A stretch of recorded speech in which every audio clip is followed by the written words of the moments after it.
सौ हरिहंताणम् नमो नुवे सौ सिदानम् नमो नुवे सौ आयर्याणम् नमो नुवे सौ जयानम् नमो नुवे सौ त्रिकालवती सावनम् ओंकारमिन्दु संयुक्त नित्यम् जयन्ति योगिनः कामदम् औषधम् च ओंकाराय नमो नमः मंगलम् भगवान् विरो मंगलम् गौतमोनि मंगलम् कुंकुमधारी भुजेन्द्रमोसु मंगलम् नमः समरिसाराय स्वानुभूत्या चकास्ते स्वभावाय भवाय सर्वा विभाव निदाताय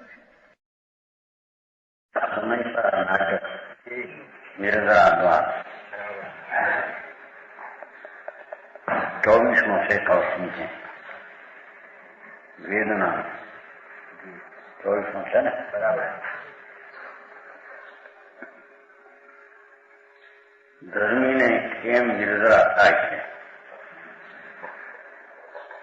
ये अधिकार है. एक एव ही वेदना यह अचलम ज्ञानम स्वयं वेद निर्भेद उदित वेद वेदक भावात्मकम सदा अनाकुली नेव आगत वेदने भवे तद्वी कुतु ज्ञानिनो निशंक सततम स्वयं सहजम જ્ઞાનમ સદા વિનંતી. વેદના ભય નિવારણ કરવાનો ઉપાય. વેદન વાળો જીવ જાહી વેદત સોઈ જીય ય વેદનાય ભંગ સોતો મમ અંગ સ્નાયુ બીય. કર્મ વેદના દુવિધ एक सुखमय द्वितीय दुख दो मोह विकार पुराकार बहिर्मुख जब यह विवेक मान माही धरत तब न वेदना भय विदित ज्ञानी निशंक निकलम करनी ज्ञान रूप निरखंकनी. वेदन वाળો जीव ધર્મીને એમ ભાન વર્તે છે મારે તો સિદ્ધ થવું છે મુક્તિ મુક્તિ.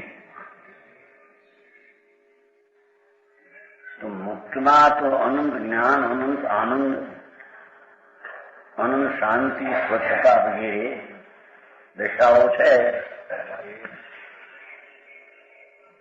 તો એ દશા પ્રાપ્ત કરવી છે નિર્જા કરે છે ને તો એ દશા ક્યાંથી પ્રાપ્ત થશે? એ દશા જેમાં ભરી છે એનાથી પ્રાપ્ત થશે.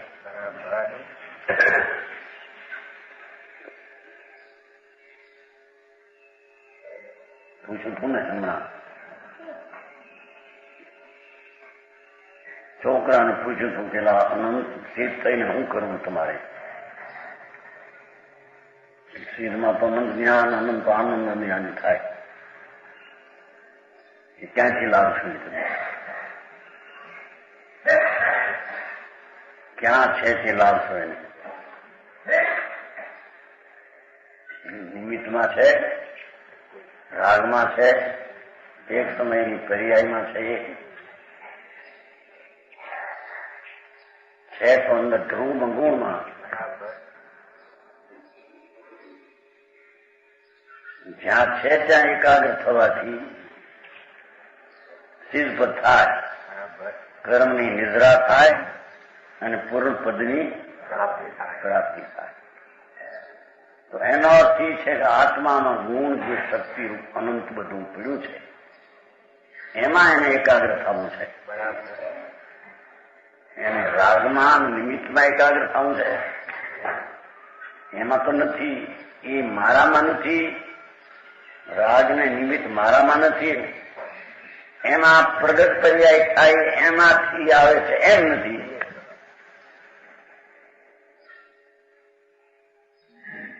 બરાબર છે? તો એક સમયની વર્તમાન અવસ્થા છે એમાંય નથી. એ તો એક સમયની અવસ્થા છે.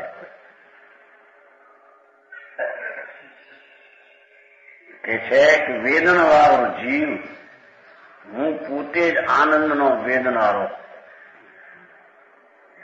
અને જ્યાં વેદ સૌ જીવ વેદાય તે હું.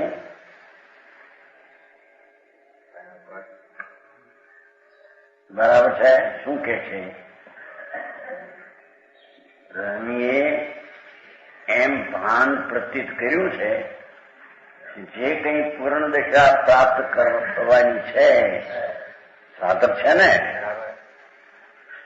તે દશા તો અંતરમાં એકાગ્ર થતા થાય છે. બરાબર છે.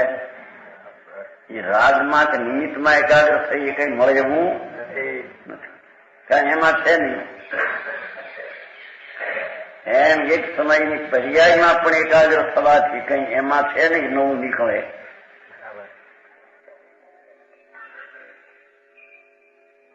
એથી એમ જ સિદ્ધ થઈ ગયું કે જે ત્રિકાળ વસ્તુ સ્વભાવ છે એમાં બધી એટલી પર્યાયો પ્રગટ થવાની બધી શક્તિ રૂપે પડી છે.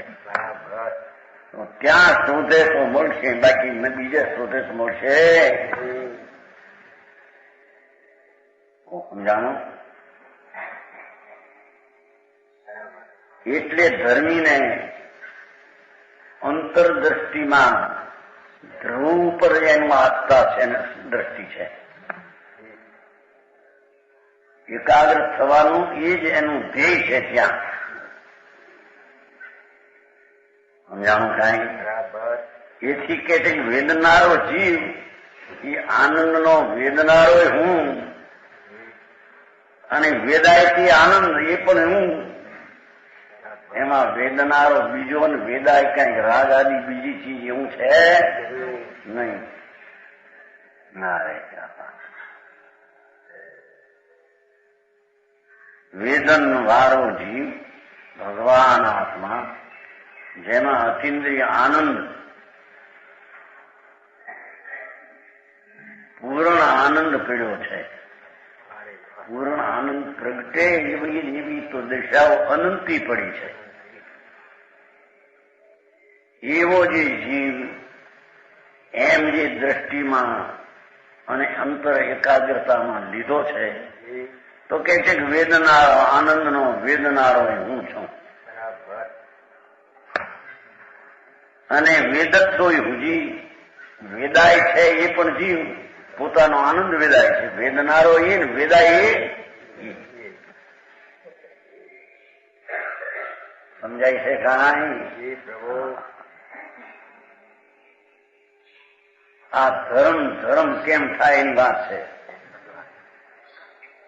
નિદ્રા કેમ થાય છે ને, તો એનો અર્થ ધર્મ કેમ થાય કે જે આત્મા અનંત આનંદનો પિંડ પ્રભુ છે એની એકાગ્રતાથી અતિન્દ્રિય આનંદનું વેદનારો હું, અને વેદાયથી પણ મારી આનંદ એકા.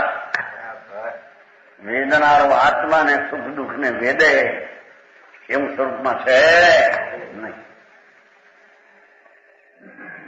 સમજાય છે કાંઈ?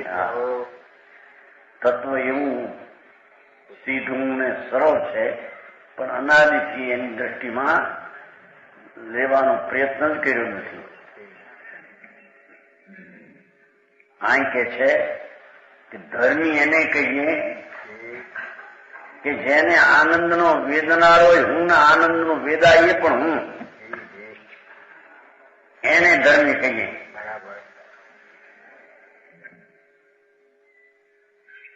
ધર્મીને પુણ્ય પાપના પરિણામમાં ક્યાંય સુખ બુદ્ધિ ઉડી ગઈ છે. શરીરમાં, વાણીમાં, સ્ત્રી, કુટુંબ, પરિવારમાં, આબરૂમાં સુખ બુદ્ધિ ઉડી ગઈ છે, કારણ કે એમાં સુખ છે નહીં. અને સુખ જે કાઢવું છે એ તો સુખાનંદ પ્રભુ આત્મા પોતે છે.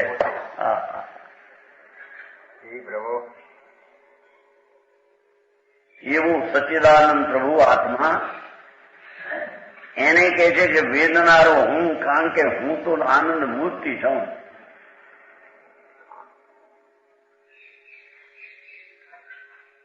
આનંદનો વેદનારો પણ હું અને વેદાયતી પણ મારી દશા છે આનંદની. રાગ અને સુખ દુઃખની કલ્પના એ મારી દશા નથી કે હું એને વેદું વેદનારો આત્માને વેદાય કે રાગ. હે હા જેવું આ વિતરાગી ધર્મ સર્વજ્ઞ પરમાત્મા એ વસ્તુનું સત્સ્વરૂપ જેવું છે એવું જણાયું આ રીતે છે ભાઈ. એમ એને કઈ કર્યું નથી.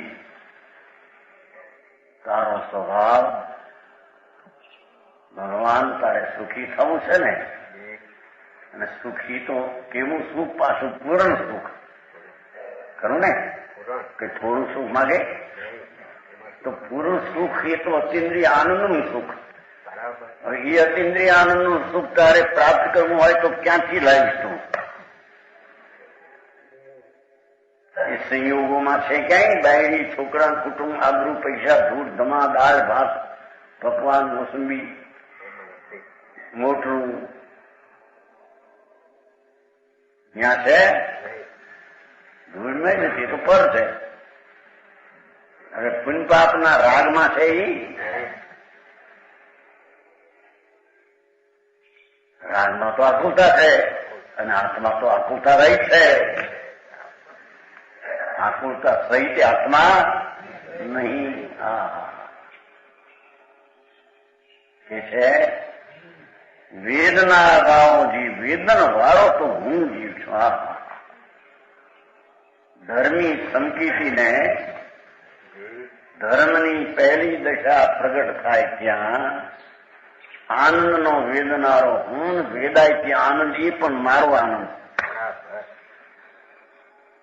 સમજાય છે કાંઈ?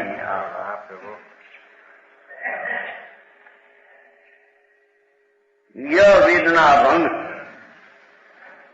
મારું આનંદ સ્વરૂપ એમાં એકાગ્ર થવાથી જે આનંદ પ્રગટ્યો એ અભંગ છે. એમાં ભંગ પડ્યું છે. કેમ? વસ્તુ જેમ અભંગ છે એને આશ્રય જે આનંદ પ્રગટ્યો એ પણ અભંગ છે.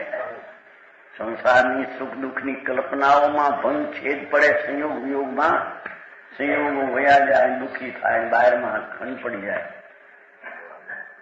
ભગવાન આત્મા એને આનંદનું ધામ પ્રભુ આત્મા છે. એવું જ્યાં અનુભવ ને દ્રષ્ટિમાં આનંદ આવ્યો એથી ધર્મીને આનંદનું વેદન તે જ અભંગ વેદના છે.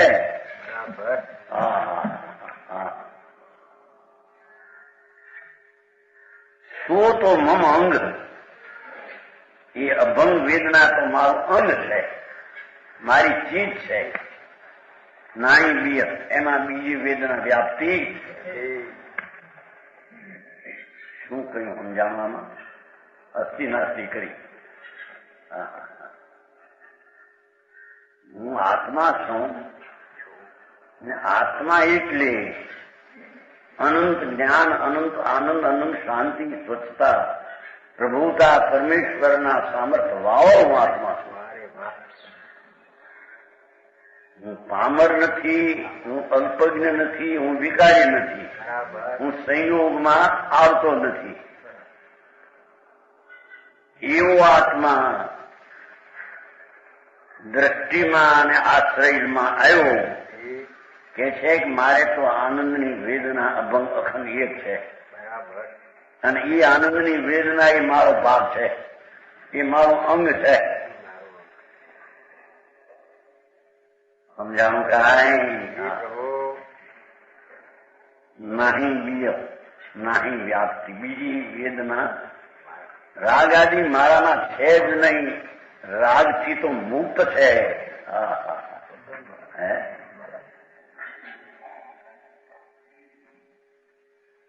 ધર્મી જીવ રાગના વિકલ્પથી મુક્ત છે. એથી મને મારા આનંદની વેદનામાં બીજી વેદના વ્યાપી જાય એમ છે. આ નિકામ છે, આ નિકામ મારા કે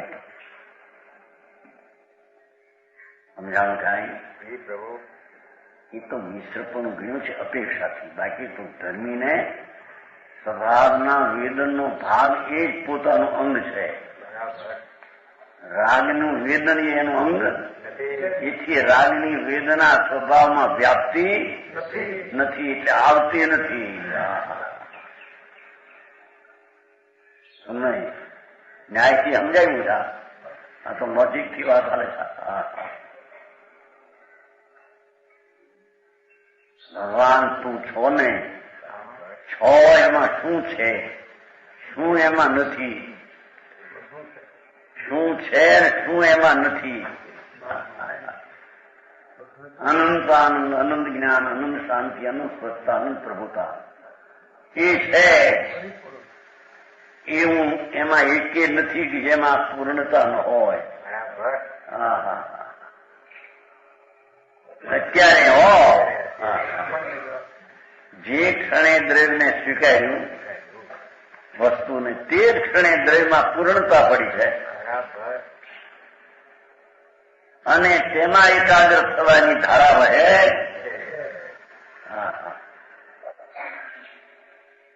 એને સમ્યક દ્રષ્ટિ કહીએ, એને ધર્મી કહીએ. બહાર ગૂંથવા જાય, બહારથી મળે એવું છે.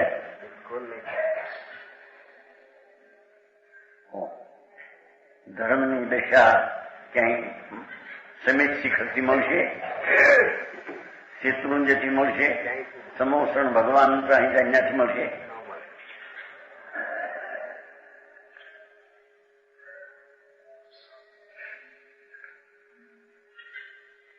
હું પોતે જ આખા સ્વભાવના આનંદના શક્તિથી ભરેલો પ્રભુ છું. મારા સમીપમાં હું જાઉં તો મને મળશે. સમીપમાં ન એકાગ્રતા, એવી એકાગ્રતા ભક્તને વેદના રાગની અને સુખ દુઃખની હોતી નથી. તેથી રાગાદી આવે તે ખરી જાય એમ કે છે.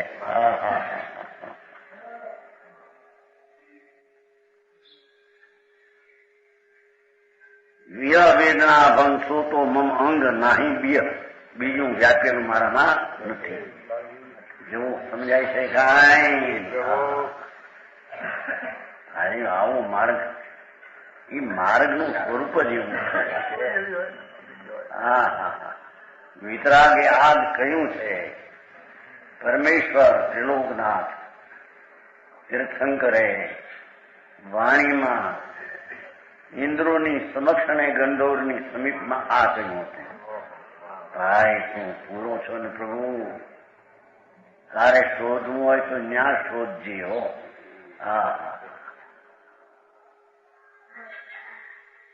બાકી બહારમાં છાવા નાખીએ કઈ મળે એવો.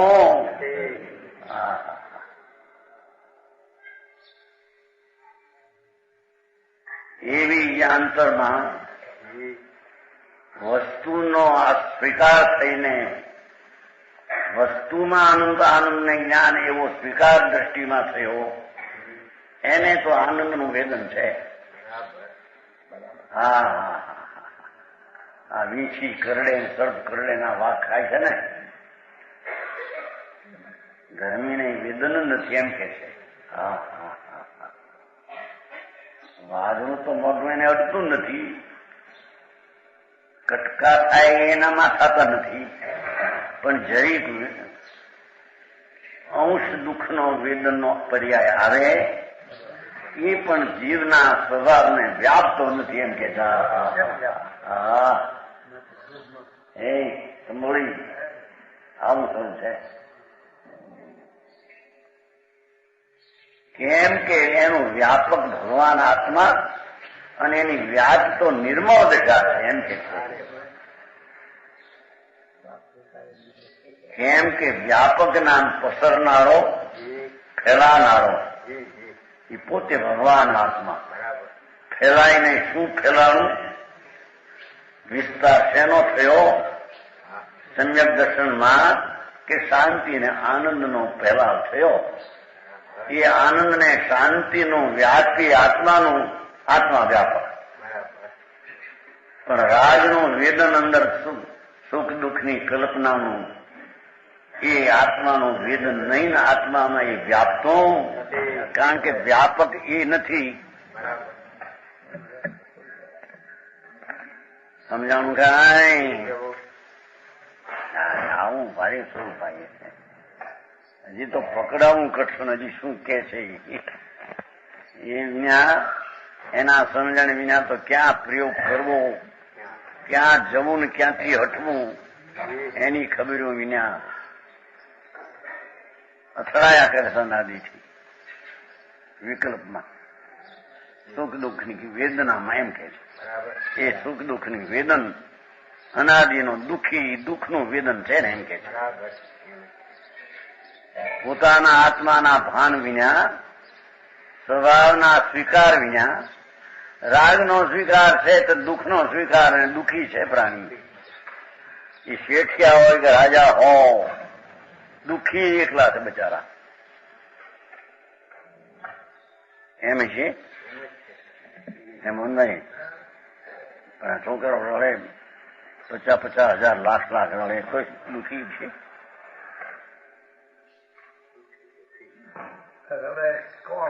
રડે છે,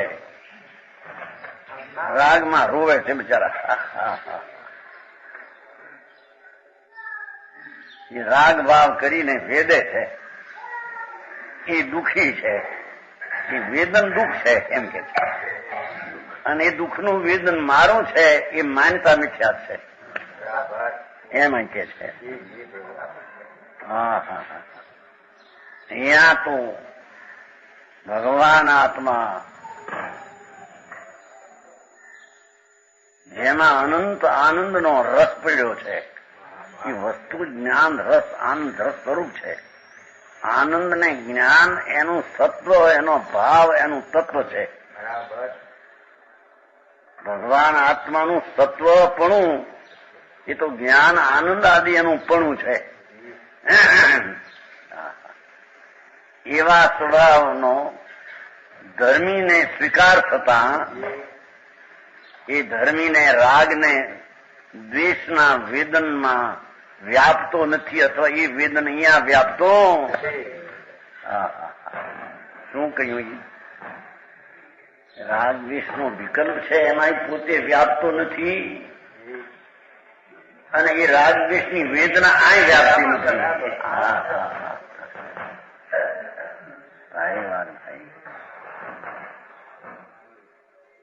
આવું ધર્મ શરૂઆત થતું છે. આમ થાય કે આ તો ઊંચી વાત છે કોઈ કેવળીની. બાપુ કેવળી તો ક્યાંય રહી ગયા. કેવળીની અનંતી પર્યાયનો પિંડ તું છો. આ સારી વાત છે. શું કરે એવું આ કે છે. કર્મ વેદના દુવિધ, એક સુખમય ને દ્વિતીય દુઃખ. કર્મના વેદનના નિમિત્તમાં તો વેદનમાં કલ્પના સુખની અને દુઃખની, બે કર્મ વેદના, બે વિભાવ વેદના, બે દુઃખ વેદના, દો મોહ વિકાર.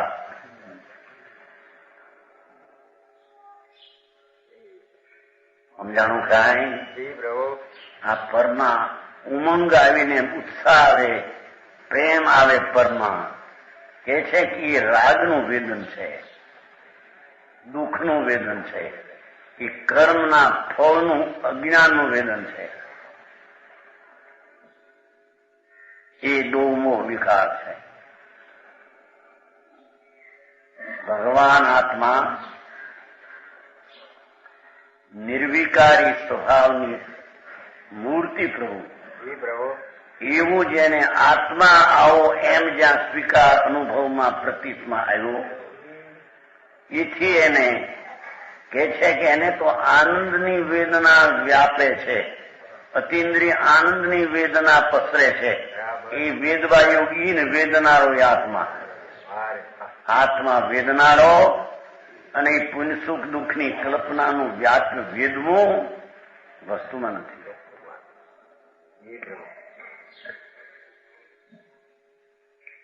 સમજાય છે કાંઈ? ભાઈ ભાઈ આવો તમે મારે બધા વ્યવહારમાંથી અને પાછું હઠવું ઉઠતું નથી ને, કારણ કે એમાં દેખાય કાંઈ આવું કરીએ છીએ, કાંઈ દેખાય. જેમાં હણાઈ જાય છે એને દેખાય કરીએ છીએ, એને ભાન ક્યાં પણ સમજાય. આવું સ્વરૂપ છે સર્વજ્ઞ પરમાત્મા એને પ્રગટ કર્યું અને પ્રગટ કરવાની રીત ભગવાને જણાવી કે ભાઈ જ્યાં એ પડ્યા છે તારે જે અનંત આનંદ ને શાંતિ ને સુખ ને અનંત જ્ઞાન પ્રગટ કરવું છે, બે હદ આનંદ આદિ, તો એ જ્યાં પડ્યા છે ત્યાં જાણે બરાબર એકાગ્ર ત્યાં થા, જ્યાં અંદરમાં પીડ્યા ત્યાં એકાગ્ર થા. એકાગ્ર થનારો ધર્મી એને કર્મના સુખ દુઃખની કલ્પનાનું વેદન વ્યાપતો. હા હા હા હા હા, થોડું છે એને ગીણ્યું નથી અહીં, જ્ઞેય તરીકે થઈ ગયું. હા હા, એની બીજી બીએ બીની અર્થ વ્યાપ્ત કર્યું છે. બીએ છે ને ઓલું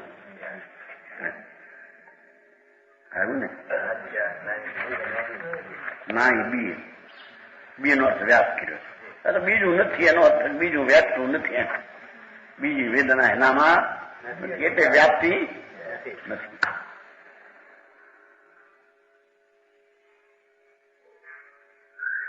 સમજાય છે કાંઈ? એની સમજણમાં તો હજી વાત લે કે વસ્તુ આવી છે ને આ રીતે પ્રગટે ત્યારે એને ધર્મ. હવે એની ખબર્યું વિના ધર્મ થયો ધર્મ થયો ધર્મ થયો, એમને મેં અજ્ઞાનમાં કાળ ગુમાવ્યો. ભગવાન કહે છે કે આવા જીવને નિર્જરા હોય, કેમ કે ત્યાં એને પોતાના આનંદની વેદના છે. વ્યાપક પણ આત્મા એટલે વેદનારો આત્મા, અને અતિન્દ્રિય આનંદની અવસ્થા વેદાય તે પણ આત્માની દશા છે. કર્મના જે સુખ દુઃખનો ભેદ દો મોહ વિકાર. હા હા, અંતરમાં પૈસા દેખીને, સ્ત્રી દેખીને, આબરૂ સાંભળીને, કુટુંબ બોળું છે એ મને માહિતી એમ કલ્પના કરીને જે વેદે છે ભાવ, એ તો બધો મોહનો વિકાર છે કે સમજાણું કાંઈ? એ પૂદગળાકાર બહિર્મુખ પાછા દેખો, એ તો પૂદગળનું સ્વરૂપ ભગવાન.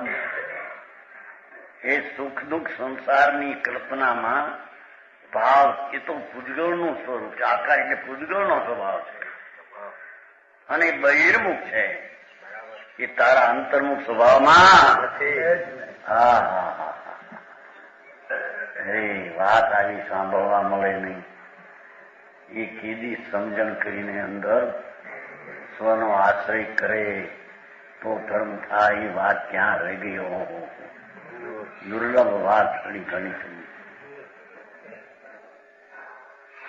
જિંદગી પૂરી થશે, પૂરી થવાને સન્મુખ તો જાય છે. હા હા, કરવાનું શું એની હૂજ પડે નહીં, પછી ક્યાંક ક્યાંક કરે એમ માને.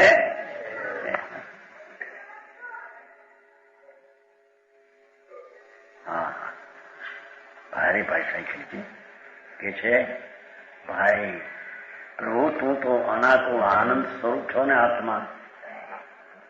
હવે એ આનંદ સ્વરૂપમાં તો આનંદનું જ વેદન પ્રગટ થાય, કારણ કે પસરનારો વ્યાપક તો એ છે. એની દશા વ્યાપ રૂપે, કાર્ય રૂપે, તો આનંદનું કાર્ય એનું વેદન છે. અને આ સુખ દુઃખની કલ્પના એ બે દુઃખરૂપ છે, બે પૂદગળાકાર છે, પૂદગળ સ્વરૂપ છે. અને બેય બહિર્મુખ છે. બહિર્લક્ષી ઉત્પન્ન થયેલા ભાવ છે. ધર્મીને એ ભાવો તો અંતર્મુખી દ્રષ્ટિને લઈને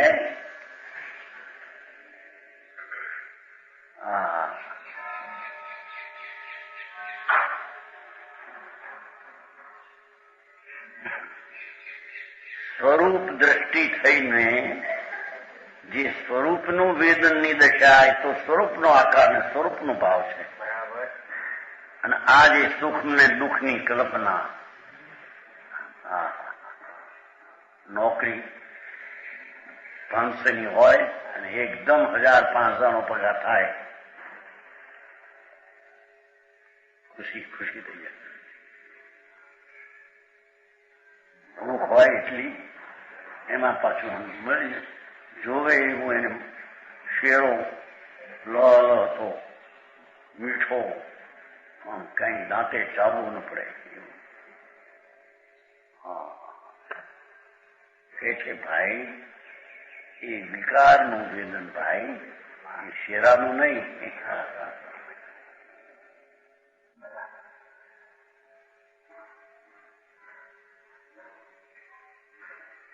એ તો મોહનો વિકાર. એ તારું કાર્ય, તારો સ્વભાવ નહીં.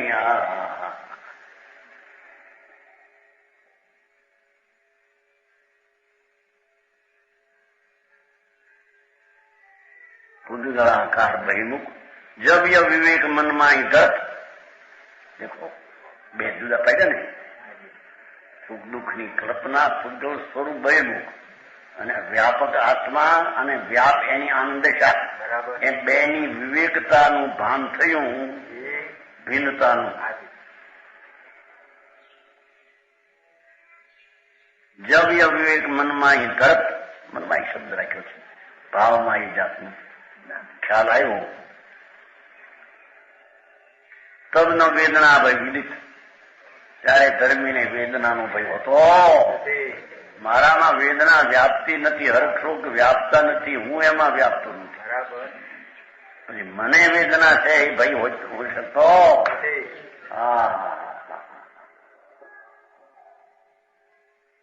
આવું સ્વરૂપ મારું, આવું ભગવાને કીધું છે. આવું ભગવાને કીધું છે, પણ એમ એક નિશ્ચયનું કીધું છે.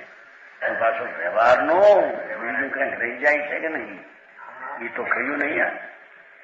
કે વ્યવહારનું જે વેદન છે એ જીવના વ્યાપના નથી, એ કીધું. હે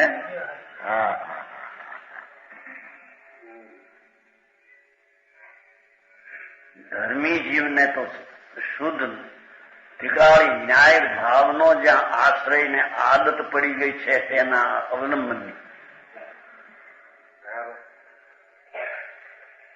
એથી એને કહે છે કે આનંદનો દશામાં પરિણતિ થયેલો એને દુઃખની દશાનું પરિણમન નથી, એમ કે છે. બરાબર સમજાણું કાંઈ પ્રભુ સમજાય છે કે નહીં હિંમતભાઈ? મારી જેવી વાત બરાબર, આવો ધર્મ કે મારે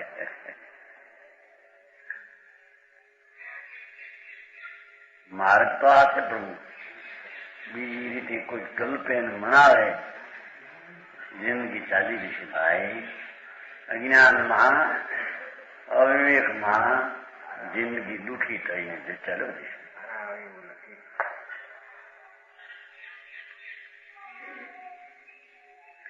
આ તો પ્રભુ સર્વજ્ઞ પરમાત્મા ત્રિલોકના તીર્થંકર દેવ એમ ફરમાવે છે, ભાઈ હું જે છો એ તો આનંદની ને જ્ઞાનની મૂર્તિ છો, અને તારે આનંદ જ્ઞાન ને આનંદ પ્રગટ કરવા છે તો એ તો પર્યાયમાં પ્રગટ તો અંતરમાં ને આશ્રય થશે. એ વસ્તુને આશ્રય પ્રગટ થશે. તો એ વસ્તુની જેને દ્રષ્ટિ થઈ એવો જે ધર્મી એ કે છે કે પુણ્ય પાપના હર્ષશોકનું વેદન પર જળનું વેદન તો છે જ નહીં, અજ્ઞાનીને નથી. શરીરમાં દુઃખથી હું કઈ પીડા, એ કઈ શરીર પીડા જ્યાં છે કે એ દુઃખ છે, એ તો શરીરની અવસ્થા, જળની અવસ્થા છે. એમાં અણગોઠતો ભાવ થયો એ દુઃખનું વેદન છે. અને શરીરમાં અનુકૂળતા દેખાણી કાંઈ, એ તો જળની અવસ્થા છે. પણ એમાં અનુકૂળતા દેખાણી, મજા. એ તો કલ્પનાના સુખનું, મોહના વિકારનું વેદન છે.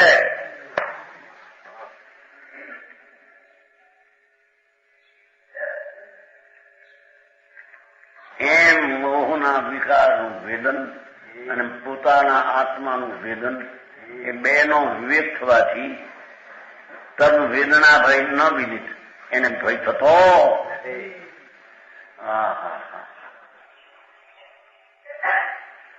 જ્ઞાની નિશંક નિકલંક નિજ, દરેકમાં શબ્દ આપ્યો છે. ધર્મી જીવ તો નિશંક છે કે સુખ દુઃખની કલ્પનાનું વ્યાપવું મારામાં છે નહીં.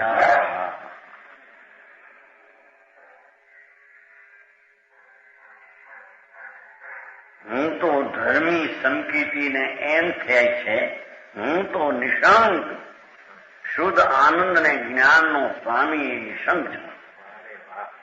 નિકલંક મારામાં રાગની વેદના એવા કલંક વિનાની હું ચીજ છું.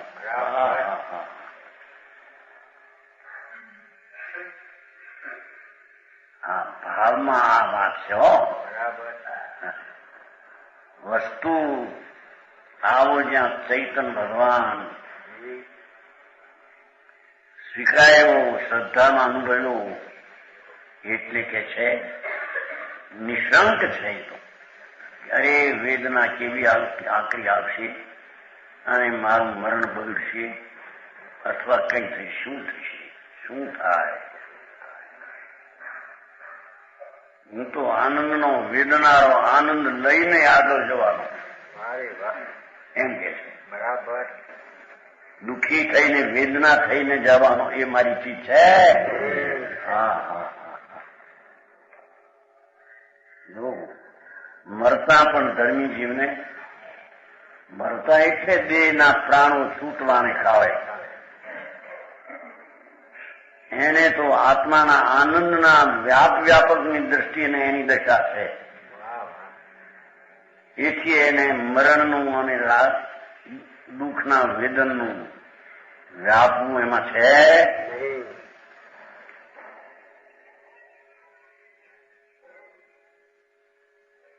જગતને મરણ ઘણી બીક છે, જ્ઞાનીને આનંદની લહેર.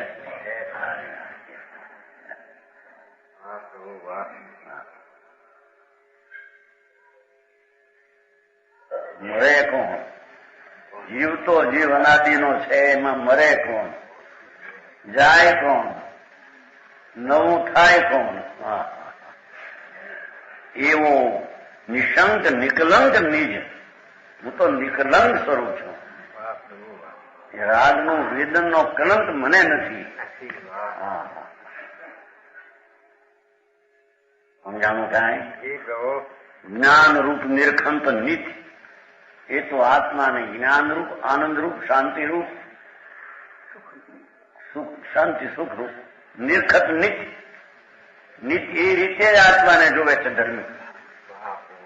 ધર્મી રાગના વેદન વાળો, કર્મ વાળો, આ વાળો એ જોતો.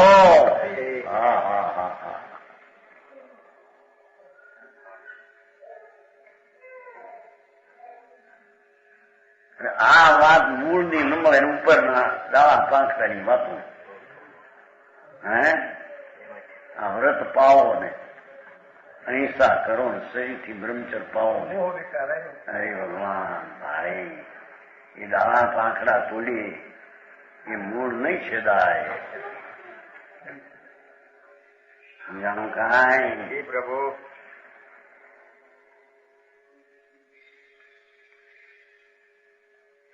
નિર્ખંત નિજ, હું તો જ્ઞાન સ્વરૂપ આનંદ સ્વરૂપ, શાંત, નિર્વિકાર, અકશાય સ્વરૂપ છું.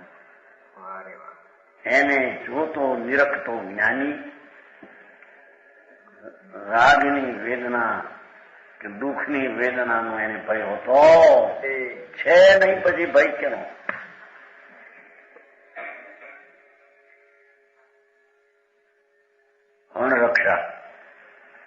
અણરક્ષા ભય નિવારણ. કારણ કે રક્ષા કરું તો ઠીક, નહીં તો ચાલ્યું જશે તત્વ.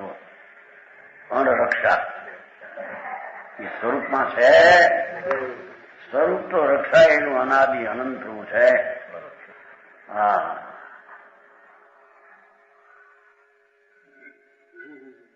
એનો શ્લોક 25મો.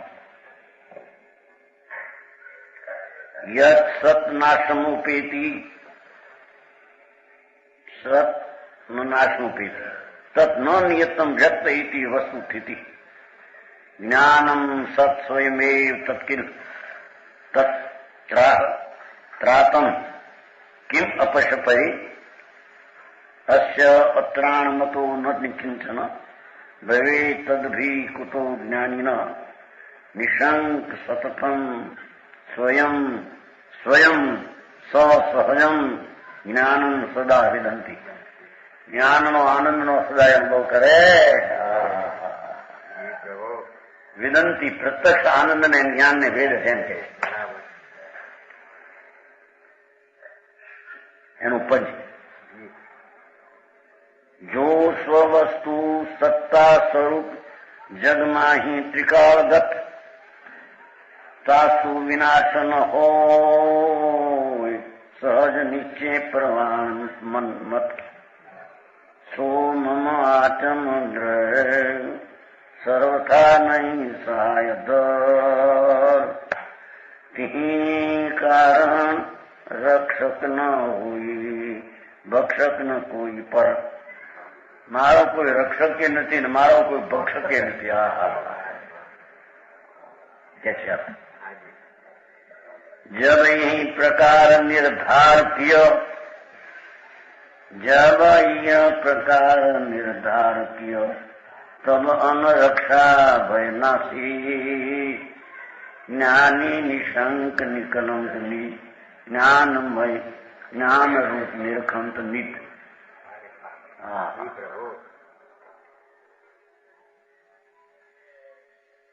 જો સ્વવસ્તુ સત્તા સ્વરૂપ મારી ચીજ છે, હોવા પણ એ ત્રિકાળ છે.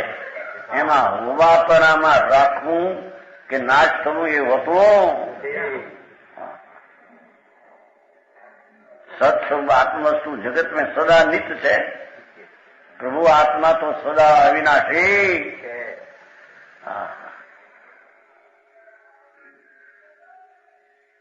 સ્વવસ્તુ ધર્મીની સ્વવસ્તુ પોતાનો આત્મા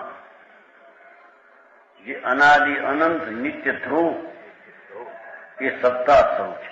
હોવા વાળું તત્વ છે. હોવા વાળામાં રક્ષક થવું એમ હોતું નથી. છે એમાં રક્ષક શું અને છે એમાં ભક્ષક શું?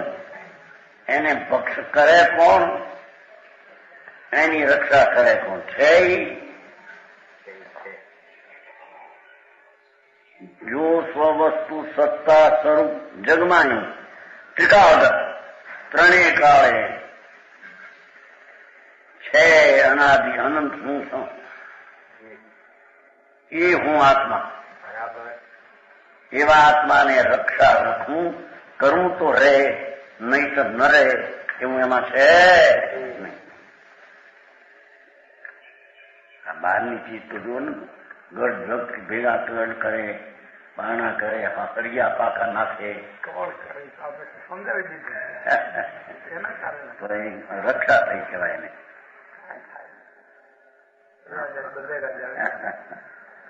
અરે કોના રક્ષા કરે ભાઈ? પરની રક્ષા કરી શકે નહીં, સ્વની રક્ષા હોઈ શકે નહીં. કારણ કે ત્રિકાળ છે એમાં રક્ષા છે નહીં એમ કે છે.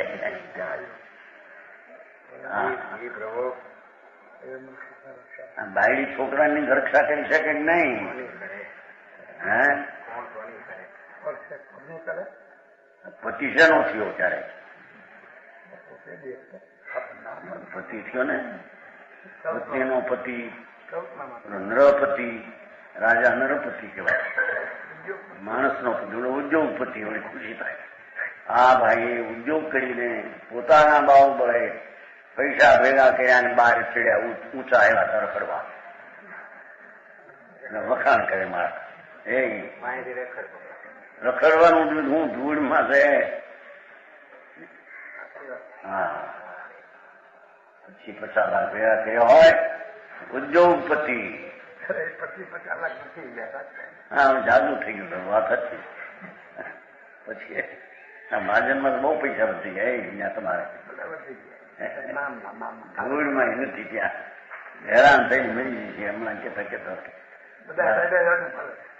નેરોબી આવશો કીધું, પણ તમારામાં ઠેકાણું રહ્યું નથી. નેરોબી પણ વાત સાચી છે. ત્યારે ભાગવું પડશે ઠેકાણું, રંગભેદ ને લઈને. તમારા ભાઈ કહેતા લલિતાબેન ના નરસિંહભાઈ એમ કે ત્યાં આવશો નગર, ત્યાં ગણવા છે ને. હા, એ ક્રોડ નો પતિ માને મૂંડ મિત્યા છે એમ કે જાય. ક્રોડ તો જળથી છે, એનો પતિ આત્મા. અહીં તો રાગનો પતિ માને કે રાગ મારી ચીજ છે, એ પણ મૂંડ ને અજ્ઞાની છે. હા હા,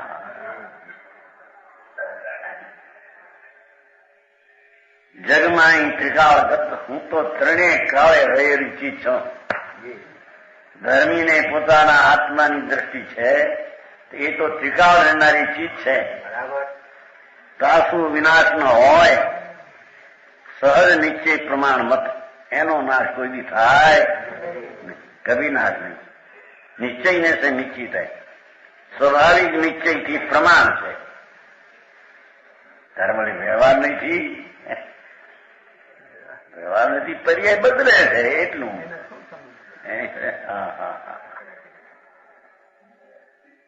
એમ કે સ્વાભાવિક નિશ્ચયથી આ પ્રમાણમાં છે, પણ એ સત્ય છે.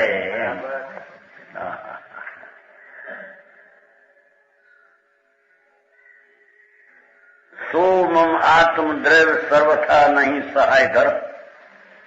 હું તો આત્મદ્રવ્ય વસ્તુ છું, તેના સર્વથા નહીં સહાય, કોઈ સહાય મને છે એવી હું ચીજ છું. કોઈની સહાય હોય તો હું રહી શકું એમ નથી. નિસહાય વસ્તુ અનાદિ છે. નિસહાય એટલે પરની સહાય હોય તો આત્મા રે ટકી શકે એવો નથી.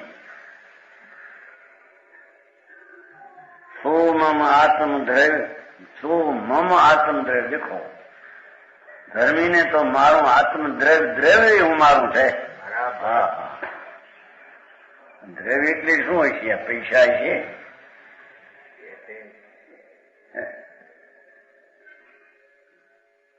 દ્રવ્ય એટલે વસ્તુ, પદાર્થ. હા, અનાદિ અનંત સત્તા વાળી ચીજ. હોવું એમાં હોવાપણામાં નવું કીધી આવે છે. હા, ધર્મી જીવ પોતાના આત્મદ્રવ્યને સર્વથા નહીં સહાય ધર, કોઈ એને સહાય કરનાર છે નહીં. रक्षण आत्मदात कभी किसी की सहायता की अपेक्षा नहीं रखता.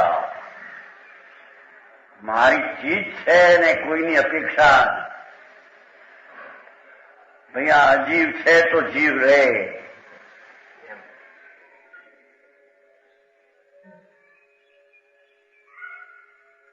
शरीर है तो आत्मा रहे. जो ઇન્દ્રિયો હોય તો ઇન્દ્રિયોનું જ્ઞાન થાય. ઇન્દ્રિય વિના એકલું કોની સહાયથી જ્ઞાન થાય? એવું હું છું જ નહીં. હું તો મારા સ્વભાવથી જ્ઞાન થાય, સ્વભાવથી આનંદ થાય એવો ટીકાળી છું. આનું નામ ધર્મી ને એનું નામ સમ્યક દર્શન. હા હા.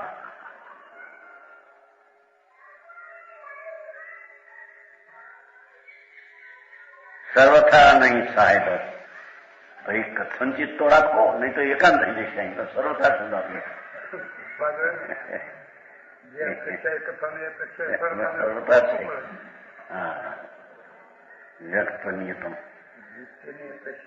ત્રાસમ કિમ અપરી, એમ છે ને, મારું ત્રાસ રક્ષણ કોણ કરે અપર?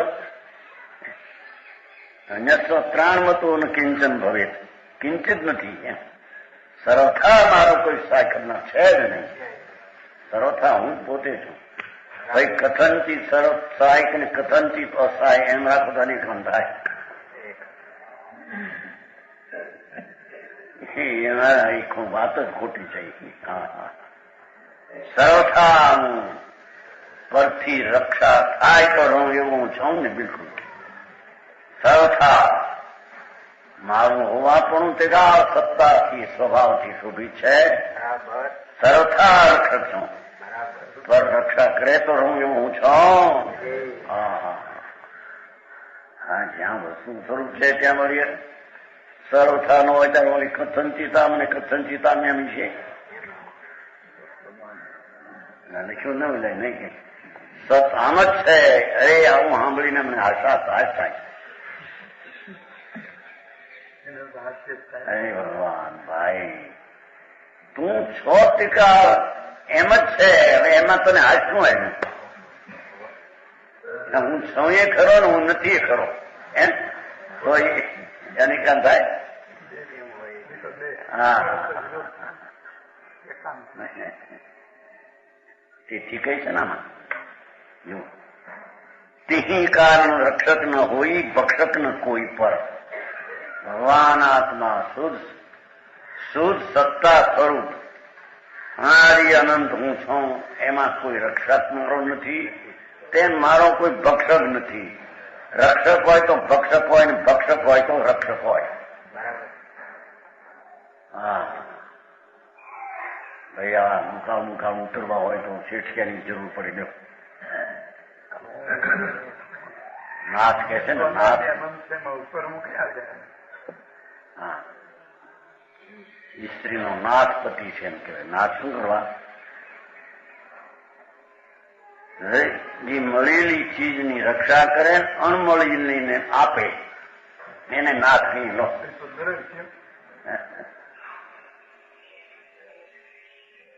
હા, તો મળેલી છે ને એમને રાખે હાથમાં. અણમળેલી એટલે અણમળેલું કઈ છે જ નહીં. અણમળેલી સીધની પર્યાય એ તો ખાય છે એમ કે થશે.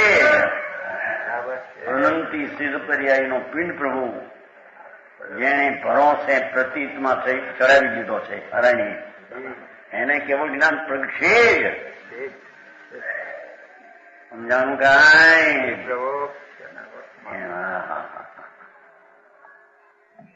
હા, કે આટલું બધું હોય તો કર્મને કારણે નથી રોકાયેલો તો પછી કરી દો મોક્ષ અત્યારે એમ કે છે. અરે ભગવાન, શું કે હું તારે ગાયન કોકની સાંભળીને ખુશી થવું છે? કર્મ મને હેરાન કરે, કર્મ માર્ગ આપે થાય, કર્મને લઈને મને આમ થાય, એવી ગાયન સાંભળવી તારે?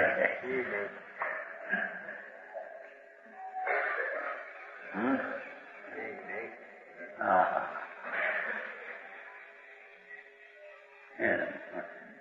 મારી બહુ રાંડી છે, માહિતી હું આવ્યું છું. આવે છે ને બાપાનું કાગળ, દાદાનું કાગળ આવ્યો છે. એટલે પણ તમે અમે તો રૂવા માંડ્યા ને મેં તો આવ્યા ને તું ધણી બેઠા તારી બાઈ કેમ રાંડી? પછી કાગળ લખ્યો બાપ દાદા એ કે તું આવજે તારી બહુ રાંડી છે એમ રોવે છે. સ્વામિનારાયણ બાંધા ધનદાસ ક્રોધમાં આવે છે. હા, પછી રોવા માંડ્યો બોલો ભેગો. ઘરનો માણસ ખરો ને, વાણિયાને રોતા રોતા છેલ્લો હોય ઘરનો માણસ રહે. બધા ઉભા થઈ ગયા, ઓલો ઉભો થઈ ગયો. આ કોણ છે? હવે કોણ છેલ્લો રહી ગયો? એ તો એનો ધણી. અરે પણ છે એના કોણ રાંડ્યા? હું થયું? આ ચીઠી રહી, દાદાની ચીઠી આવી છે. એમ આ ચીઠી રહી આત્મા જ્ઞાનાવરણીય જ્ઞાનને રોક્યું છે. દાદાની ચીઠી છે આંબેડને હવે એના હાથમાં ભગવાનની ચીઠી છે. અરે તને ભાન નથી મારા અકલના ખા એટલે અકલ ખવાઈ ગયેલી છે. કે છે તે કાન રક્ષક ન હોય. હું તો અનાદિ અનંત પ્રભુ છું. મારી રક્ષા હોય તો રહું એવો હું નથી, અને કોઈ મને ભક્ષા કરી જાય એવો હું નથી. જબ એ પ્રકાર નિર્ધાર કે દેખો, જ્યારે આ પ્રકારનો નિશ્ચય થયો છે સ્વરૂપનો સંકિતિને નિર્ધાર આવ્યું ને બરાબર. अपने आत्मा को सदा निष्करण निश्चय हो जाता है.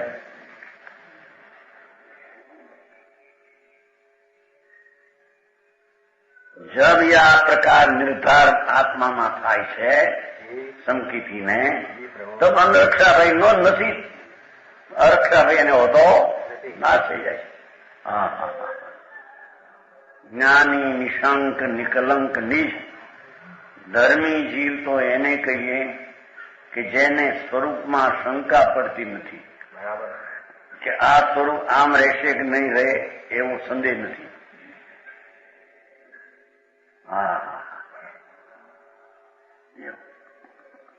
ભાઈ કર્મના એવા કોઈ જોર આવે તો આત્મા બધું હેરાન થઈ જાય. એટલે એની તને પ્રતીત કર્મમાં જોરમાં તારામાં જોર છે તો હું કેવું જ્ઞાન ક્ષણમાં લઉં એની તને પ્રતીત નહીં. હે રાખો એક ક્ષણમાં જાગ્યો એટલે પૂર્ણ કરી દઉં એવો હું છું. એને કોઈ રાખનાર રોકનાર કોઈ છે? હા રોકનાર કે ભક્ષક છે બધું. આવું કરવું તો એમાં કોઈ તો રક્ષક હોય તો આવું થાય, નહીતર ભક્ષક થઈ જશે, કોઈ વાત નાશ કરી દેશે. ભગવાન આત્મા ધ્રુવ ભગવાન નિત્યાનંદ પ્રભુ એનો જ્યાં નિર્ધાર અંતરનો અનુભવ કરીને થયો એ તો પોતાને નિશંક માને છે. નિસંદેહ પૂર્ણાનંદનો નાથ જ હું છું. મારામાં રક્ષા હોય તો રહું, ભક્ષક હોય તો નાશ થઈ જાઉં એવું છું. અજગર ગળી જાય છે ને આખો શરીરમાં અજગર અને કહે છે ને અજ એટલે બોકડો. અજગર હોય ને ગળે કે ગળી જાય, બોકડો ગળી જાય અજગર કે આખું. એમ મારા આખું તત્વને કોઈ ગળી દેશે પણ હોય એને ગળે કોણ? હા છે ને છે. એવી મહાસત્તાનું હોવાપણું દ્રષ્ટિમાં આવ્યું કે છે નિકલંક છું તો. કલંક બલંક મને છે નિજ જ્ઞાનરૂપ, પોતાને આનંદને જ્ઞાનરૂપ જોતો હું તો જ્ઞાન રૂપ છું, વિકાર રૂપ એ રૂપે પણ હું એમ નિર્ખંડ નિત્ય સદા પોતાને જ્ઞાન સ્વભાવી નિત્ય જોવે છે. તેથી તેને રાગ ને દ્વેષ આવ્યા એ નિદ્રી જાય છે ને ગળી જાય ને નિદ્રા થાય. ગુરુદેવ